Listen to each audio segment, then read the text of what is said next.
Hello, and welcome to episode 275 of Prog Review. And today I'm talking about, and this is live Hemel, Hempstead Pavilion, October 3rd, 1971. Rather imaginatively titled. This is a pirate product. This is an unofficial product, and when you get it, it's got this. Let's see, it gives you a track listing of all the tracks you can see on it. So introduction, long distance run around. I've seen All Good People, Perpetual Change, The Fish, Long Distance Run, Heart of the Sunrise, Long Distance Run, Mood for a Day, Yours No Grace. And then you see the running time of 23 minutes 34. Yes, indeed, this is not a whole concert. In fact, this is fragments of a concert. What this really is this is an old BBC documentary. It's called Sounding Out or Sound Out or something like that. I'd seen clips of it before because they'd used clips of it in Sounds of the 70s or one of those progressive rock look backs that the BBC do every so often, and so I'd seen little bits of it. But this is the full programme, all 23 minutes and 34 seconds of it. What it consists of, the band talking, and so you've got all the members of the band. From that point, it's the classic era: Bruford, Anson, Squire, Wakeman, Howe, and they're all talking about music, performing, and how they record and how they set up. It's very, very insightful of these young whippersnappers, because they were young at that time, 1971. I mean, God, I was a mere whippersnapper then. But it's really interesting to see the band talking about their music, and you also do get little clips of the band performing, these tracks from the Yes album and Fragile. So it's very much of that era. But alas, it's not great quality. You got to remember, this is 1971.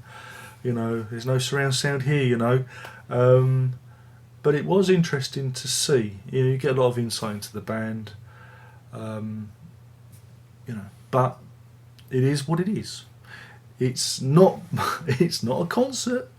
No. It is a little interview with the band, interspersed with clips. But what's really good about it, what's really cool, is they've done a lot on design and everything. They've made up for what's lacking in content. They've made up with design. You get this, and I assume that this is a mock-up of the program of the day. The concert program that you may have got from 1971.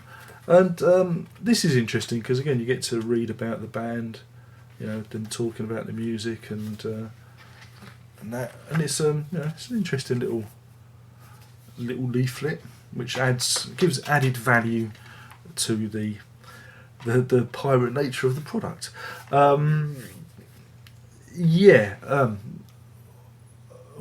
and the missus, we watched it, and what we did is we turned it into a game. We turned it into a fun game for all the family.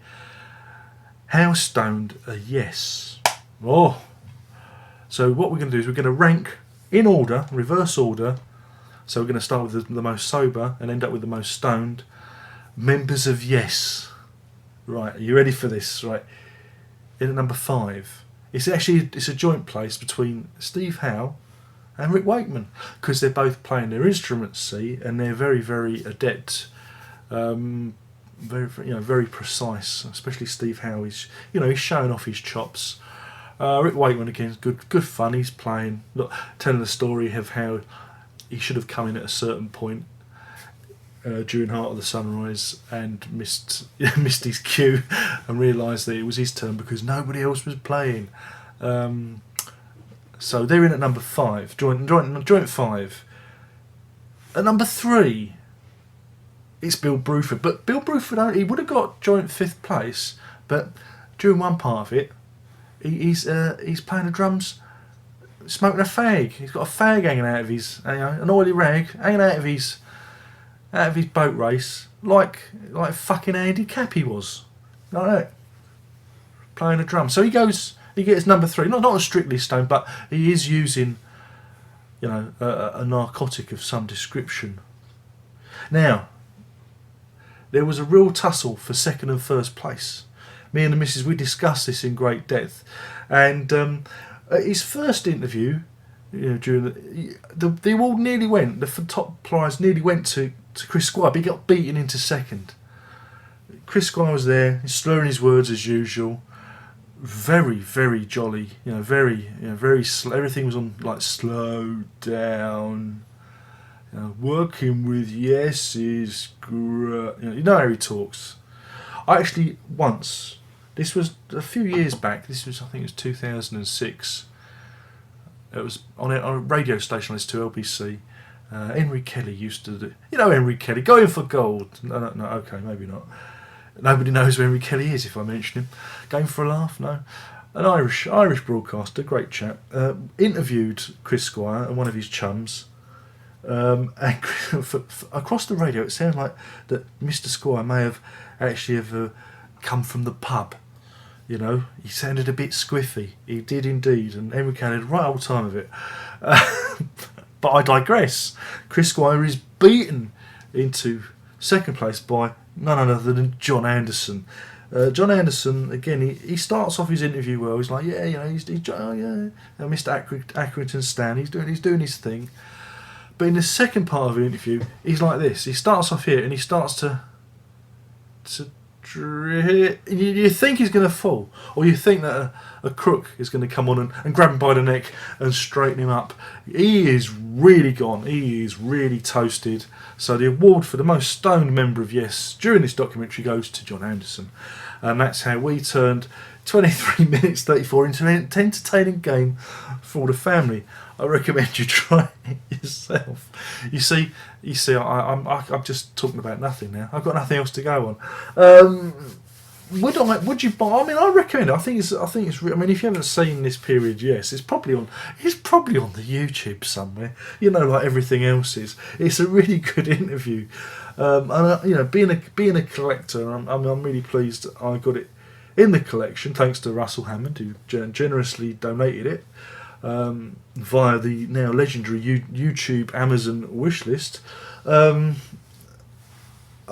I thought it was really good to see. I like it. I'll probably watch it again. But whether or not it's worth a full price release, like these naughty people, whoever they are, they're called Respect. Respect Recordings. That's kind of funny, isn't it? Isn't that an in-joke, seeing as this is a bootleg? They certainly don't respect copyright, do they? Whoa! Back of the net. So yeah, I mean, pick it up if you really want to see 1971 Yes talking and playing a little bit. It's good to see Bruford playing drums with the band. I mean, I've not seen that, so that was something to behold. You can see, his dynamic with the group. So it's worth it for that.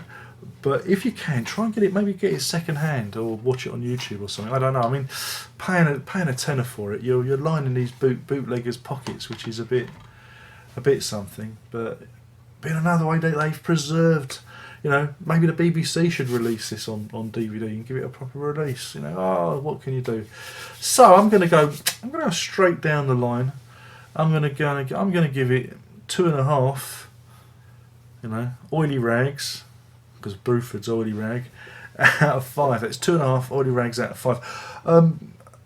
But like I said, we shouldn't really be encouraging these naughty bootleggers, should we? But hey, if nobody else is going to preserve this kind of stuff, then on DVD, who else are we going to pay? So BBC, bring out, go and raid your cupboard and see if we can have some rock stuff that's a bit like the old grey whistle test. That you've got loads of stuff. You've got loads of stuff in there you can release. So that's it. My name's been Darren. I've been talking about this here Yes disc about the Pavilion in Hemel Hempstead. which is really actually them talking, sounding out, I think it's called, or sound. I don't know. It's got a name. You probably all correct me in the comments like you do, and that's it. Only one more thing to say. Are you ready? We're good. Chop chop. Prog on.